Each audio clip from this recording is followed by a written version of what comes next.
সাহেব, মাল কিন্তু দেখছে। আরে দেখছে তো, দেখতে দাও না।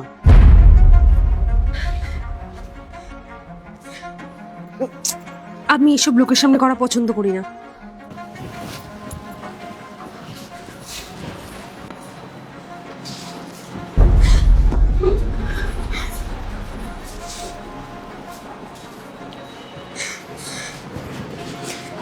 তুই এখানে কি করছিস?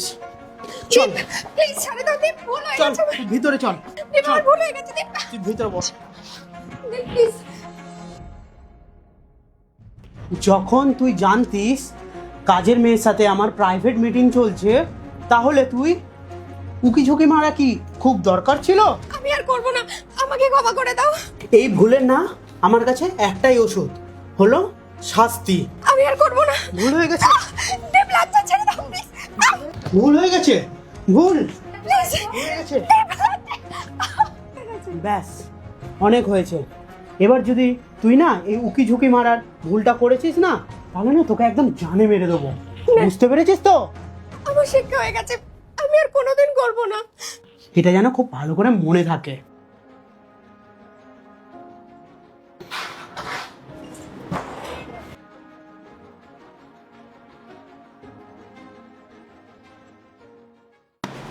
আরে জানেমন, শোনো না, আজকের হচ্ছে আমার অফিসে ইন্টারভিউ।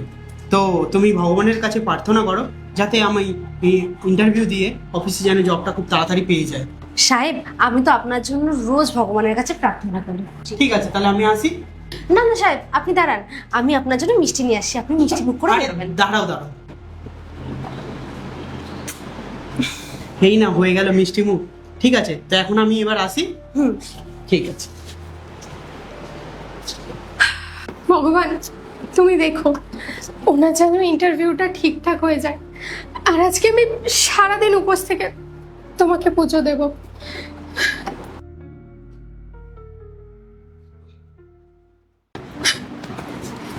বেরো আমার বাড়ি থেকে, অনেকদিন কাজ করে নিয়েছিস, আর আমি তোকে আমার বাড়িতে থাকতে দেবো না। বেরো। তোর জন্য আমি আমার সবকিছু হারিয়েছি, আমার বাড়ি হারিয়েছি, আমার সিঁদুর হারিয়েছি, আমার স্বামী আমার থেকে কখন দূরে হয়ে গেছে আমি বুঝতেই পারিনি। শুধুমাত্র তোর জন্য আমার জীবনটা পুরো শেষ হয়ে গেল। নিজের শরীর দেখিয়ে, রূপ দেখিয়ে আমার হাজবেন্ডকে আমার থেকে তুই কেড়ে নিয়েছিস। কিন্তু আর না, অনেক হয়েছে, তোকে আমি আমার বাড়িতে থাকতে দেবো না। তুই আমার বাড়ি থেকে বেরো, বেরো। প্রথমে তো তুই আমার হাতটা ছাড়। আর তুই কি ভেবেছিস তুই কি আমাকে এই বাড়িতে এনেছিস? তোর স্বামী আমাকে এই বাড়িতে এনেছে। তুই যদি আমাকে বের করে দিস, তুই একবার ভেবে দেখেছিস তোর স্বামী আমাকে আবার ফিরিয়ে নিয়ে আসবে? আর তোর স্বামী যখন আমাকে ফিরিয়ে নিয়ে আসবে, তখন তোকে যদি আবার বের করে দেয়, তখন তোর কি অবস্থা হবে তুই আগে সেটা ভেবে দেখ। তুই না নিজের অকাতে থেকে কথা বল। অকাত? তুই আমাকে আমার অকাতের কথা বলছিস? তুই তো একটা 2 টাকার কাজের লোক। আমার হাজবেন্ড তোকে রাখেল করে রেখেছে, আর আমি হচ্ছি ওর বিবাহিত স্ত্রী। আর আমি যদি চাই তোকে এই বাড়ি থেকে বার করে দিতে পারি। সেই জন্য বলছি, চুপচাপ নিজে থেকে বেরিয়ে যা, না হলে আমি তোকে ঘাড় ধরে এই বাড়িটা দিয়ে বার করে দেবো। তুই ভদ্র ভাষায় যাওয়ার মানুষ নস, তোকে তো বার করতে হবে। বেরো আমার বাড়ি থেকে। আরে আমার ফোনটা না নিয়ে যেতে ভুলে গেছি।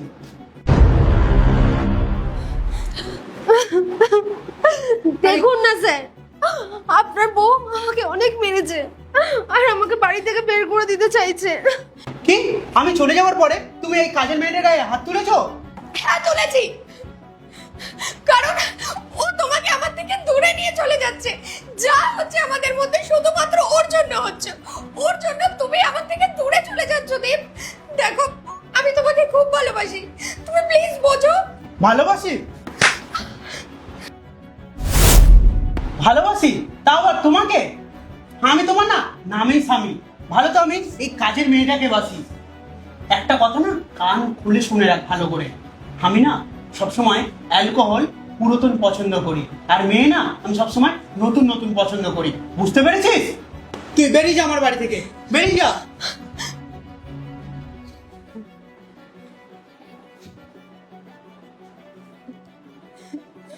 আমি বুঝতে পেরেছি, এই মানুষটা আমার থেকে অনেক দূরে হয়ে গেছে। ও তো আমাকে ভালোই বাসে না, আর ওর অন্য মেয়েদের নেশা লেগে গেছে। মদ, সিগারেট সবকিছুর নেশা ছাড়ানো হয়, কিন্তু নারীর নেশা কোনোদিন ছাড়ানো যায় না। আজকে যদি ওর থেকে আমি দূরে সরিয়ে দিই, কালকেও অন্য মেয়ের কাছে যাবে। আমি আর পারবো না। আর আমিও এটা দেখতে চাই কতদিন এই মেয়েটার সাথেও থাকতে পারে।